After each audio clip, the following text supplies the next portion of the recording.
episode of the weekly virtual Big B Meetup, Qatar's popular community outreach initiative founded in 2018.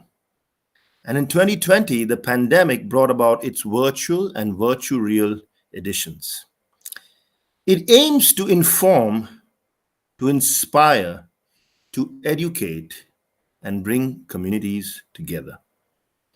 It is inspired by the people of Qatar, both local and expatriate, and dedicated to my mother. Today, we resurrect a popular theme, what I call the wellness mentality, because it is a mentality. And with us is maverick Qatari empowerment coach, Asma Al Kuwari. She is with us, right? Hang on a minute. We Okay. Asma, are you with us? Are we having a small glitch here? Real. Yep.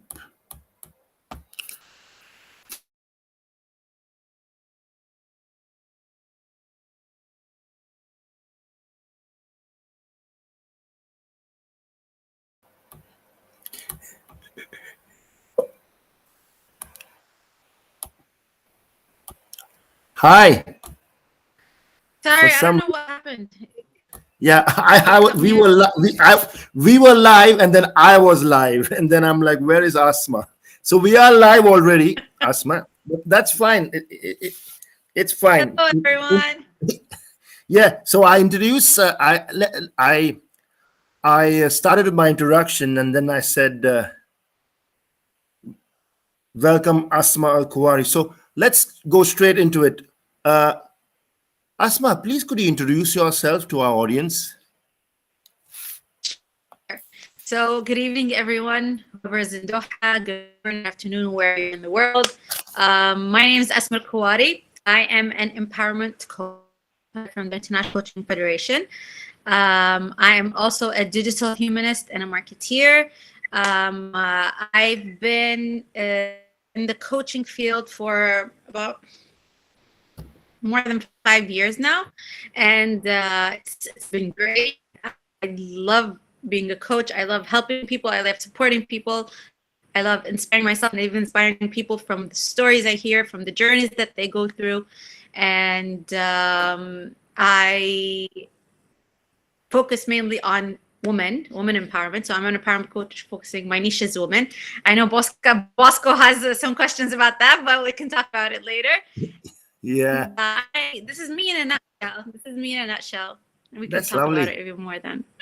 Absolutely. Thank you, Asma. So, Asma, my first question would be what triggered the coaching lifestyle in you? When, how? I mean, you answered when, but how and why? How and why? So we're talking about 2016. So at that time, I was in a very high demanding job. It was stressful. I was anxious. I was working.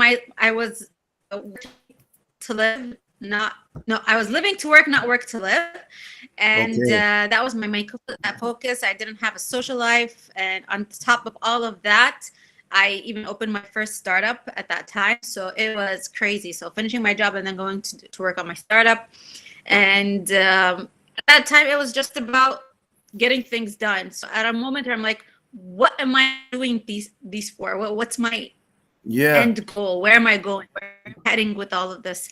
And when I asked myself that, I didn't have an answer. I'm like, why was I doing everything? And it wasn't even something that I felt I was happy about, or I was satisfied, or I felt like I was content with myself. And I think this is where all these kind of questions started sparking. At that time, I didn't know what coaching was. I knew about self-development. I used to love reading about self-development books, but coaching was something new. It still didn't boom even here in Qatar. So a lot of things happened. I remember there was this huge project that was happening at work. It was done successfully, but I was crazy exhausted, crazy anxious. And at the same time, my cousin passed away. My cousin is as old as me. So we were 2 weeks apart. And that was, I think, the slap on my face, or like, okay, hold on. We need to see where this is going. Where am I going? What is this? What am I doing with my life? Is this what I wanted? Is this the job that I wanted? Am I actually enjoying my life? Am I actually working towards something that I really want? And at that time, what I remember is I was scrolling through Instagram and I saw this post of a lady that I knew. She was a mutual friend with a friend. Asma, can I About stop you for can I stop you for a minute? I'm sorry, but you're not very coherent and clear. Uh, are you close to your internet connection like before? Because you're breaking up a bit. I can't hear you completely, and I'm sure your audience might not be able to. And you're having a wonderful conversation here. You're giving us really great insights. Would you be able to be like closer to the internet connection? Hello? let me try this. Can you guys hear me? Yeah, much better. Yeah, yeah, much better. That's much Can better. you guys hear me? Yeah. Mm, Asma?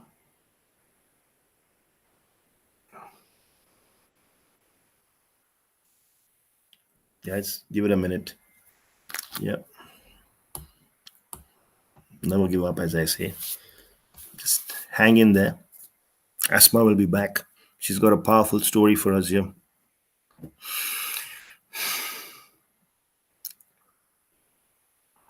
She's also a Spartan racer. Spartan.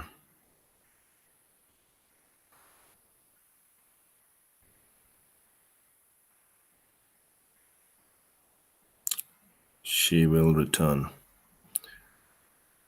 Please have some patience.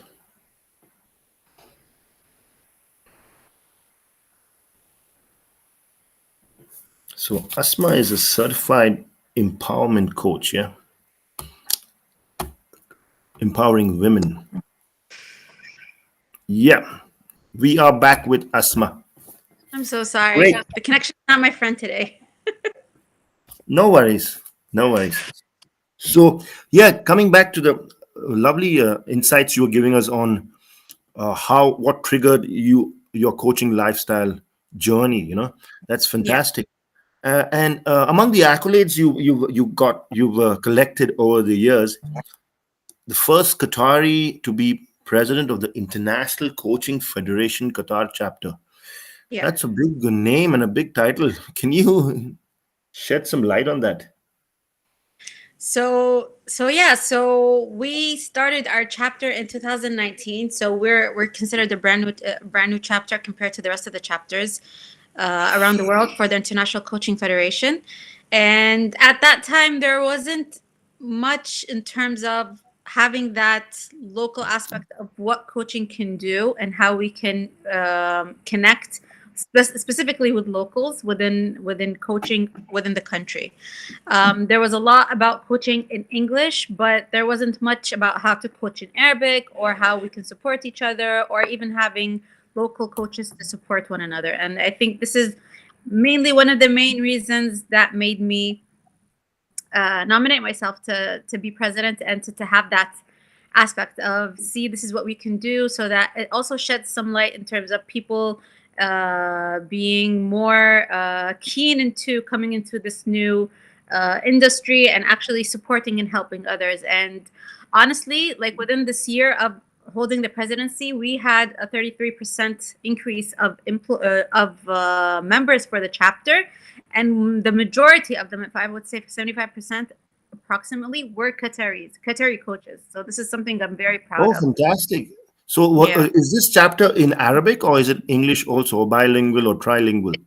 So it's actually in a lot of languages. So we started in English, now it's bilingual, but we do have a lot of people that do coaching in several languages. I know we have Portuguese, we have France, we have Urdu, we have Oh, fantastic. what else? We do have a lot. We do have a lot. And I think this is the beauty of the chapter, that it's very diverse with the people that it has, with the members that it has. And this is something that we bring to the chapter as well. Oh, that's very interesting. Wonderful. I didn't know that. That's really nice. Coming to Talking of Urdu, your name Asma in Urdu means the sky. Uh, Yeah, I do.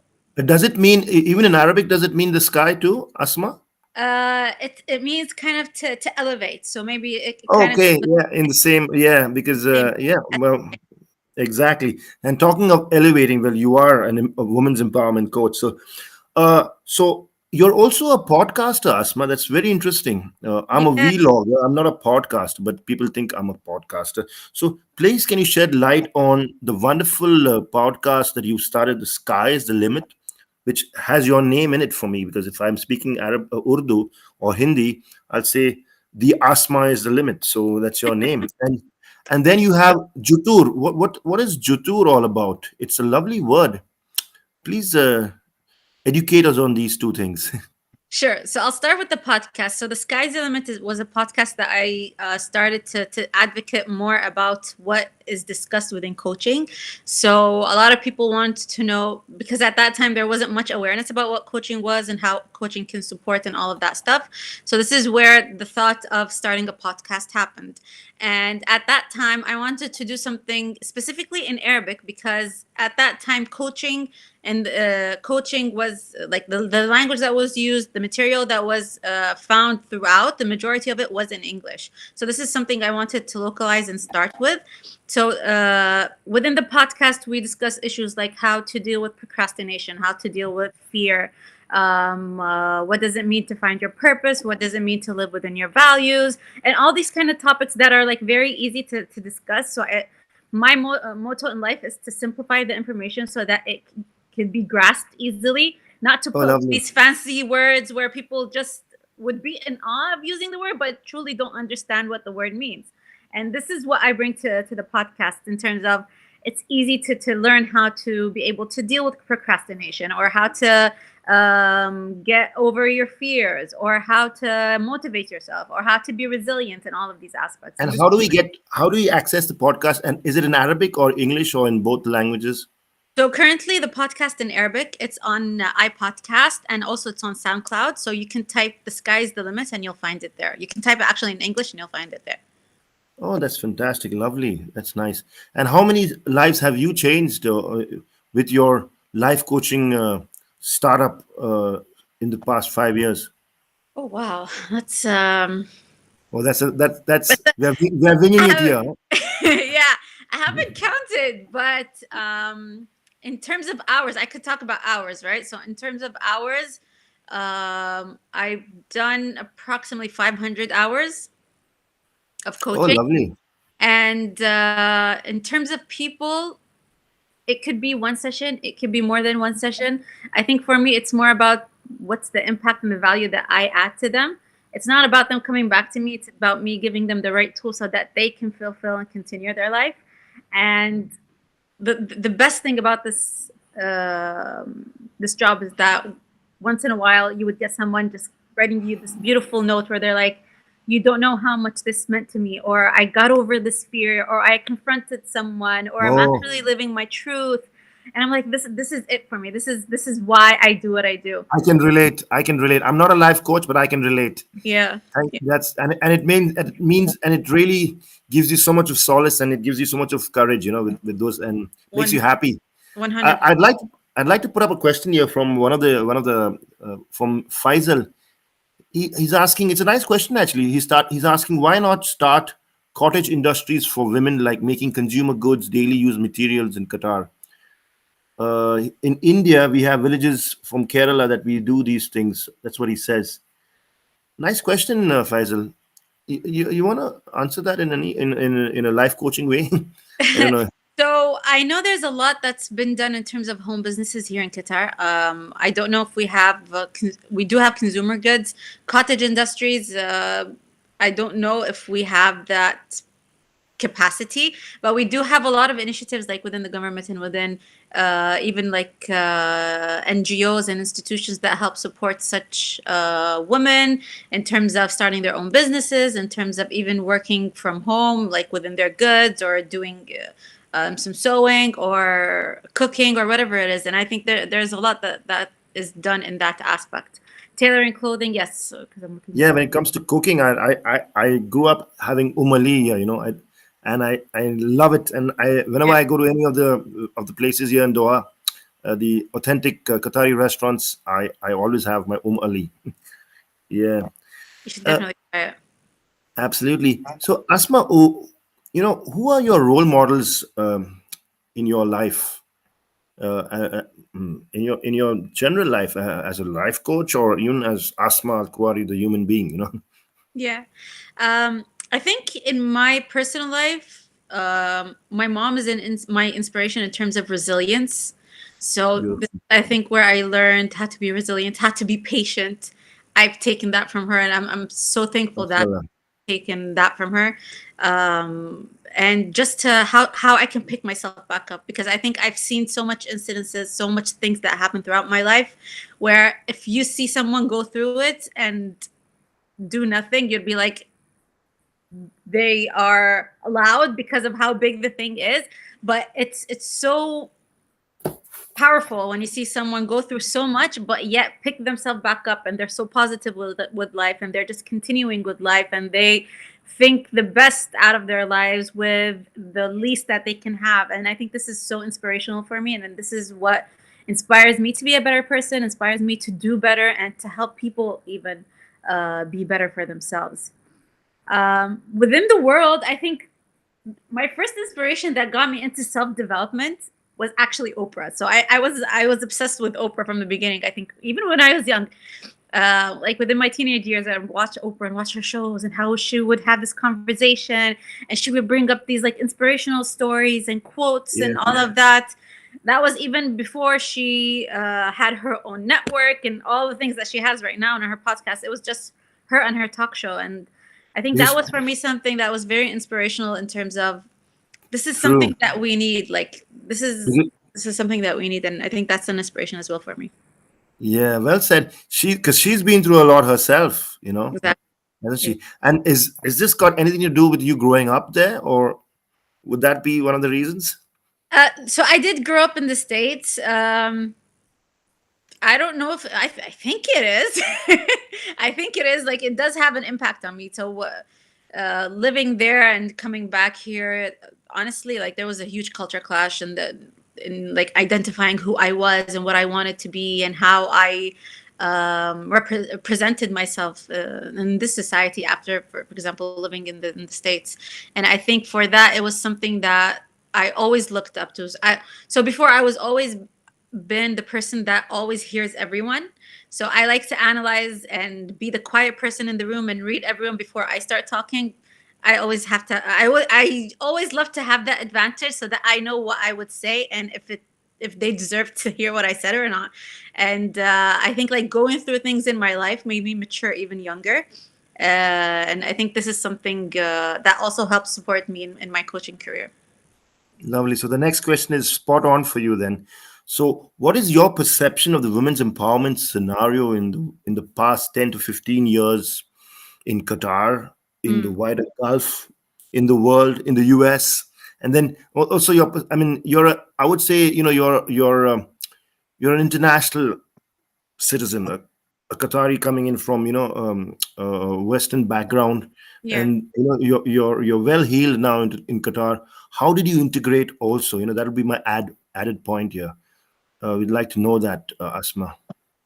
So, if we're going to talk about women empowerment or the roles of women 10, 15 years ago, I think they did have a role, but it wasn't in terms of what they actually wanted to achieve. So, we would hear specifically women working in specific industries. So, you would hear women that would be teachers, or women that would be stay at home moms, or women like rarely you would hear a CEO that's a woman, or a minister that's a woman, or a businesswoman that like has gone places. And I think these role models weren't there for the young generation of us, and even the younger people at that time, or even the older people at that time. And when you see that there's like this ceiling of what a woman can and cannot do, it really frustrates, because there's so much potential of what they can and cannot do. It's just a matter of having that option for them. And I'm so glad where we are right now within the country in terms of opportunities for ladies. Like we have pilots, we have people, Yeah. we have ladies in the armies, we have ministers, we have uh, amazing spokespeople. And this is not just in Qatar, even in the Gulf. And this, I think, this jump, there's still so much more that needs to be done. And I think this is what helps me, or what made me still work on empowering women. But we're breaking one glass ceiling at a time, and I think this is something I want to be part of, because I've been through it, and I want to support other women to go through it as well. Yeah. Well said. Well said. Uh, Going to the next point, I mean, when would you hear a woman, a Qatari woman or an Arab woman in the Middle East take part in a Spartan race? Imagine, and they're having okay, a ladies only. Of course, you have to do that in the Islamic world. Yeah, So, a Spartan race for women only. How? I believe you took part in that. yeah, yeah. How was it? How was the feeling? It was an amazing experience. Honestly, this was my first race. But what I was really impressed and astonished about is the fact that there were about 600 ladies that participated in the ladies only. This is not counting Mixed one, the mixed zone. exactly. So we're talking Yeah. about 600 ladies, and the most of the talk that we used to hear before is that when they want to do such events, that there's no potential, or people don't want to do it, or at that. But this is proof that women do want to do things. Women want to have that opportunity to be in a race like this, like with a well-known international race. And it was so much fun. Like you could see the smile on their faces. It was the resilience, it was the power. So many powerful women just going through the race, enjoying their time. And I'm so up for more things like this to happen, to because this is one way empowering women to be themselves, to do what they want to do. And I think that's what made me be part of that race. Very true. Very true. I want to jump back to a topic I don't know if I covered. Did we speak about Jutur? Because I was Oh more worried. no, we didn't speak about the other. Yeah. So let's go back to the roots. Sure. Let's. What is Jutur about? So, Judur is an Arabic word which means roots. The thought behind this program is for women to connect back to their roots of who they truly are. So it's in relation to mind, body, and soul. So what happens? The target audience are women who felt like they are not connected with themselves, or they're juggling so much in life that they feel like they are lost, or they don't know what they want to do with their lives anymore. And all these aspects, people who are not happy with how they look, their weight, or people who are very anxious. So it's all of these are the women that we target, because it's all about getting back to who your true essence is. The beauty of this program is that it brings three different coaches. Each coach is specialized in one aspect, which is one in mind, one in body, and one in soul, so that you find a full program for yourself that can support you with tools that you can use in terms of loving yourself, loving how you look, taking care of yourself mentally, physically, learning how to breathe, learning how to deal with your anxiety, learning how to deal with stress, and all these aspects, so that you can continue to be the superwoman that you are. Either it's you're a mother, either it's you're a working woman, either it's you're a young girl that's just starting to discover who she is and what she wants in life. So this is where Judur came from, and we're so happy because it started in 2020, and at the time of the pandemic, actually. And at that time, a lot of people were going through so much because of the Yeah. lockdown, and it wasn't just women, it was everyone in general. But because of that, there was so much that was going on. And we really wanted to do something that can support the women at that time, So to hold that. help them. So hold that thought. Okay. It was not only just women. You said that. Yes. Pause. So why only empowering women? And what about the men? Because you know women are. They say women are soft, but I'm telling you, men are even more softer. Softies, Mm, and I believe women are much more mentally stronger than men because they go through much more physically and even mentally. I Uh, agree. and that's why you were offline, but my program is dedicated to my mother. She worked in Qatar in the late 70s. She Wow. was the first woman to work in Ooredoo, which was Qatar Telecom that Wow. time, in the industrial area for the car telephone division. She was the only woman in that department. Her boss was the a Qatari gentleman, Ahmad Yusuf. I remember his name because we used to go to his place. He used to get Yeah. us some lovely hamur fish, while fishing. And his son played for the national team, Al Anabi. So I Mm. remember that. So my mom passed away 23 years ago, and this is dedicated to her. But yeah, so tell me why only women, Asma? You're on the spot now because you're giving us such lovely insights. I'm like, you can cure even men then. I'm not. I'm not against that idea. I've had some clients. I think it's just that my niche is more women. The thing about empowering women is that there's always this. So talking about gender equality, talking about breaking the bias. This is the theme of Women's Day. Exactly, Women's Day, and how to break those biases and all of that aspect.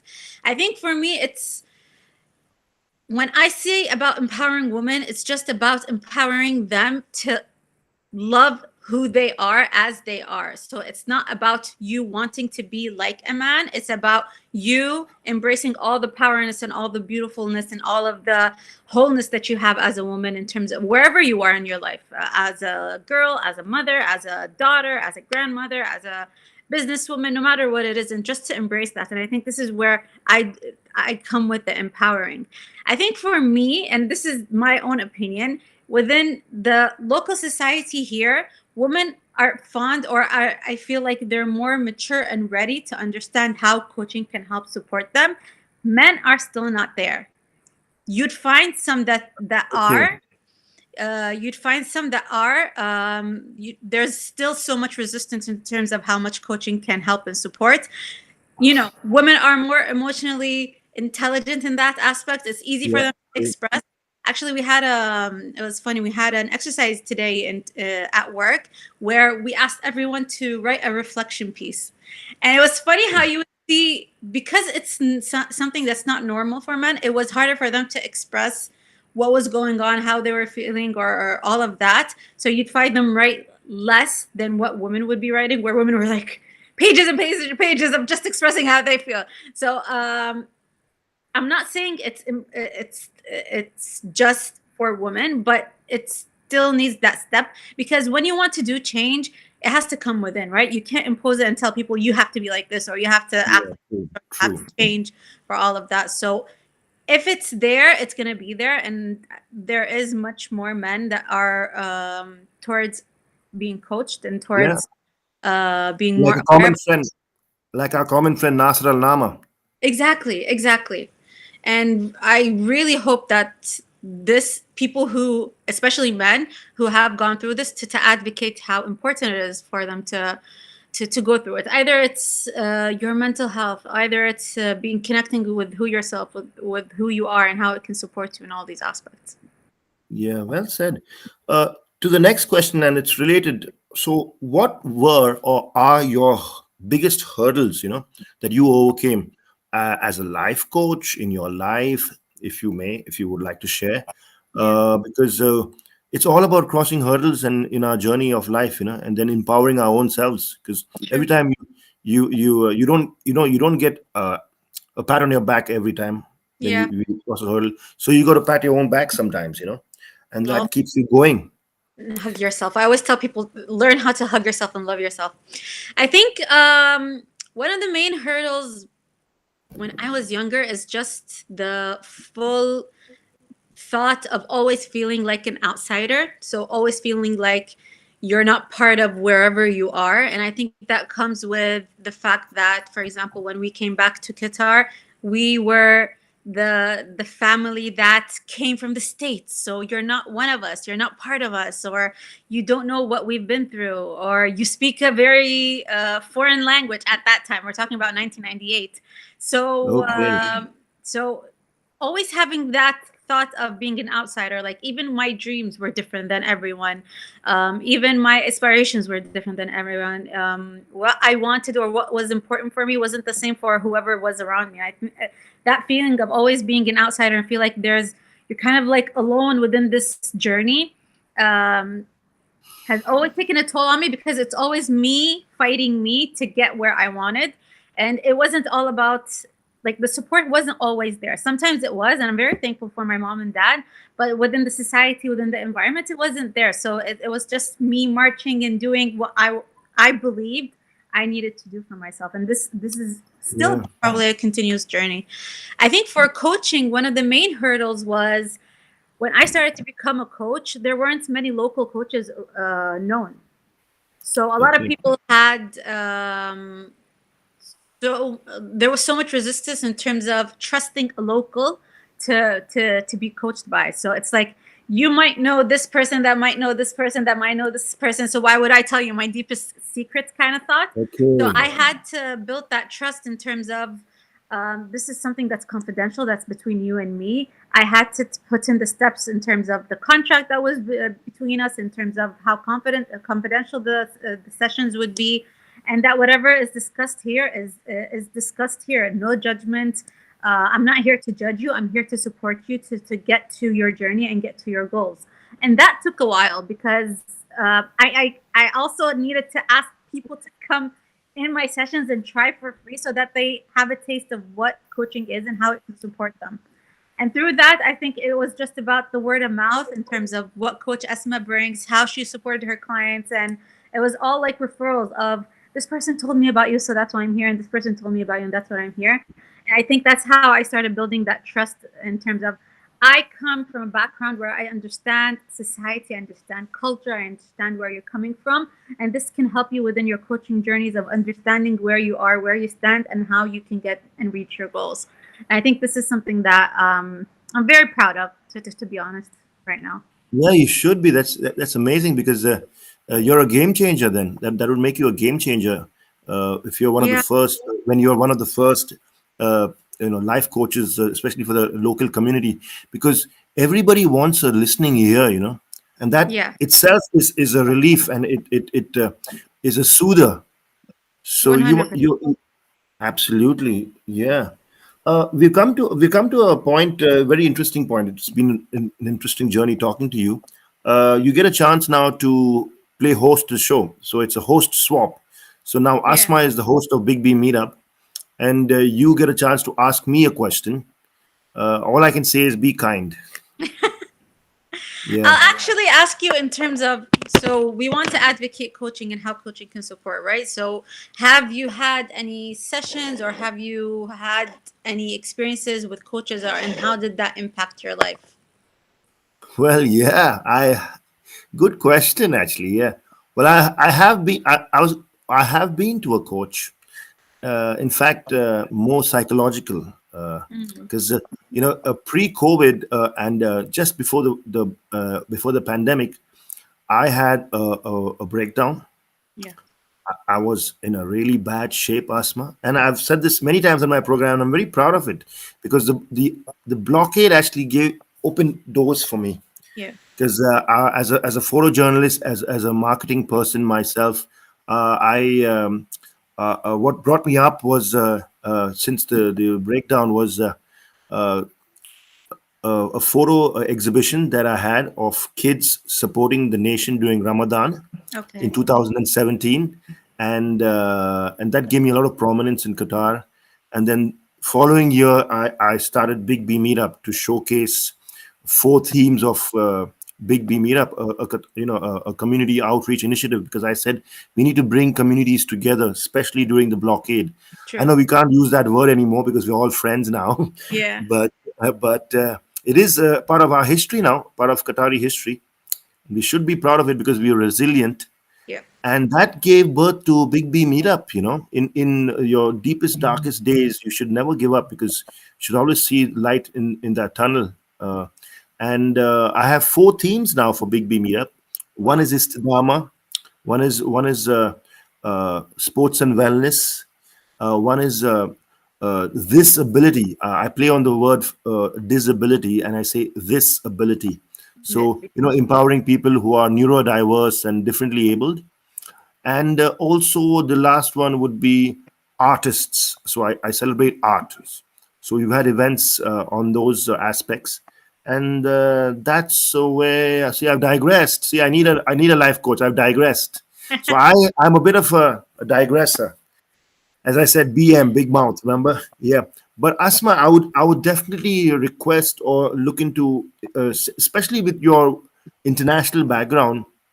I see a lot of potential in you being a coach for both sexes, men and women, and even young teenage children. Because with the onset of social media, Yeah, the younger generation are, they get hyper news, or they get news that they aren't supposed to get at their true, ages.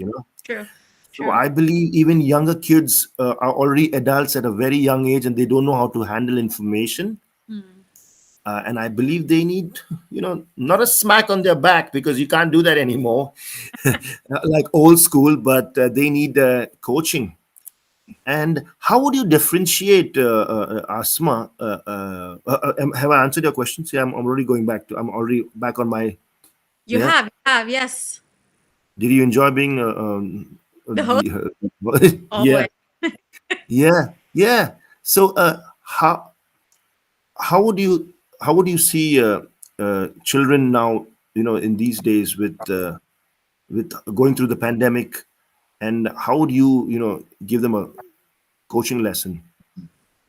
So I think something that so our generations, the newer generations, there's two sides of them. So they're very smart, they're very aware, they're very woke, but then at the same time, there's so many things that are affecting everything that's surrounding them because there is no filtration. They can access everything very fast. So that sense of living their age, being their age, and just progressing life naturally is kind of like cut off because they're already there. So you'll find them want to mature fast or want to be something very fast. They are aware, but it's like these years are kind of like degressing and not being as important for them. And I think for me, it's about just encouraging them to take that awareness that they've created, take that wokeness that wherever they are, because they can use it very smartly in terms of where they want to be in their lives. They understand themselves more. They know what they want, and they're very precise about it. And this is something that could be used to their advantage in terms of aspiring and just living their life and being the age that they can be. I think as a coach, you'll find honestly, the clients that I have right now, and I think the younger clients especially, the people who have matured fast, they want to live their childhood lives. They want to feel like they want to be a child back. We want to feel like we want to be a child sometimes. Yeah, Uh, like it's inspire funny that you say inner that. child. Yeah, inspire the inner child that we want to be in. And it was because we weren't able to be that when we were young. So just live day by day, year by year. Yeah. Be your age, and everything is going to come together. It's funny you said that, because today and yesterday I impromptu interviewed uh, Mubarak Mustafa, Yeah, and also Ronald DeBoer, and both said, we would like to be young again. But they're living a fulfilling life. But they said they would like to be young again, and they're quoted in the press release as well. And I yeah, and I asked them that live, and I'm like, okay, so it's very true. Live one day at a time. You don't have to go, hyperactive and run with your life. That's very yeah. true. Uh, Asma, I would like to get your message of love and peace at the end of our show, which is now, and also your Ramadan message. Yeah, and anything else you'd like to give. But before that, I would like to ask you: would you consider life coaching even men and younger audiences, like early teens or late teens rather? So men, I do coach men. As I said, my focus is on women, but I do coach men. So if there is anyone that feels like I can help them and support them, please do reach out. I do have an audience of men that follow me on Instagram. So and there's so much conversations in terms of them really wanting to be better versions of themselves, for their Yeah. families. for everyone that's around them. And I think that's amazing, and I'm always inspired by that, and always will help people be inspired. In terms of teenagers, I want to be able, because it's about how I come or where my experience as a coach is. But there are some experienced coaches that do help teenagers, and they're specialized in that. For us, coaching is a bit different for teenagers. It's because, especially when you're under 18, you do have to take the consent of the Parents. parents, and to keep them in the picture. So this is kind of like a different process. But if there's anyone that is interested in getting coached as a teenager, please do contact me on Instagram at coach_Asma, 3 A's, and I could get them in contact with some of the coaches that I know. Oh, there are 3 A's or 2 A's? 3 AAA. Oh, okay. Wow, lovely. I almost forgot. I wanted these two words have been, tantalizing me for a long time. Multi-potentialite Yes. and digital humanist. Yes. Please educate me on these two things before I get your message of love and peace. Sure. I'll start with digital humanist. So this also comes in terms of the fact that how much the digital world has affected us as human. So my master's is specialized in digital humanities and societies, and the reason behind that, me studying that, is I do have the technical background in terms of my experience in the corporate world, and within the coaching background that I have, I wanted to find something that kind of links them both together, where I can find a way to help support the young generation, or the adults in their lives. The interesting thing is, and I think you said it, Bosco, a lot of people are affected by what the media, social media is, or the technological life. People are living through their phones. People are always watching what other people are doing. There's a lot of comparisons. Depression has spiked drastically, not only from social media, but also Yeah. the pandemic. How we're connected right now, like us being here on Facebook and YouTube. So there's so many effects of it, No, good and this is a bad. good thing. This is a good thing. Exactly. Everything has its good aspect and its bad aspect. So the reason behind that is what I wanted to study, and I think I don't know if I said this or not already, is that I wanted to know how coaching can support the negative side of what the digital world brings, because it does have like a downside, even though it's amazing in terms of how it's connecting everyone. Like, we're talking to people that could be anywhere from the world. How we can inspire people even from the sitting in your house and all of that aspect, but at the same time not let things such as comparing yourself to others, or having that perfect life, or the need to be in a certain stage at your life just because everyone told you need to be there, or the false positive life. There's a lot of people that live that we're always happy, we're always glad, we have everything going on for Yeah. us, but that's not reality, and people are being a bit disconnected with this reality. And this is where the study came, and this is where the digital humanist kind of comes, and I'm always an advocate for that.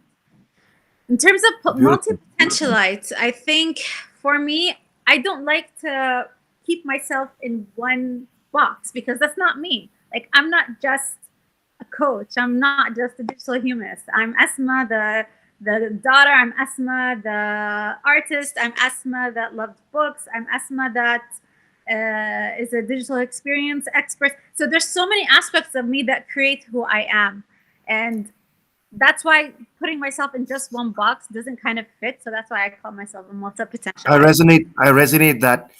Uh, Asma, but you didn't tell me you're an artist. When you say art, I just what art do you dabble with, Asma? Yeah. So I do mainly calligraphy. Oh So English wow. calligraphy, yeah. So I So where's that? started that. Where's that page? It doesn't exist anymore. I haven't given it much time, honestly, but it's Okay. there. It's there. It's there. I'm actually looking at a drawing but it's very far. I can't bring it right now. Yeah, I was gonna, But yeah, wow. I wish yeah, you told me this. I love English calligraphy. I love like just writing, like the freeness of how you can go with it, True. the modern calligraphy aspect, and That's my artistic side. Beautiful, yeah. Well, that's fantastic. I wish you told me this earlier because your bio data that you sent me was amazing. And if you Yeah. added these points, I would have definitely picked up questions on art because I'm an artist myself, and art gives me calmness. Photography gives me calmness, and Yeah. it helps me relax and gives me a lot of insights also on what I want to do in the future. Beautiful. Lovely. Asma, I definitely need to host you again on one of my physical events that I have on wellness, Yes, sports I and wellness. I'm love to planning do. something later this year. And yeah, we have a nice question here from Geraldine, all the way from Goa, India. How do you juggle so many roles? Yeah, that's a nice question. Yeah. Yeah, how do you juggle so many roles, Asma? Time management? Take it, yeah, take it 1 minute at a time. I think time management is very important. Setting my priorities is very important. Sometimes I feel like there's something that's so important but it's not very urgent. Something is very urgent but it's not very important, so I need to categorize these in terms of what I need to get done Hmm. first, and when it needs to be done. My planner does not leave my bag. It's with me everywhere. I've gotten like an Okay, so A5 one. you do you write or do you type? I'm a writer.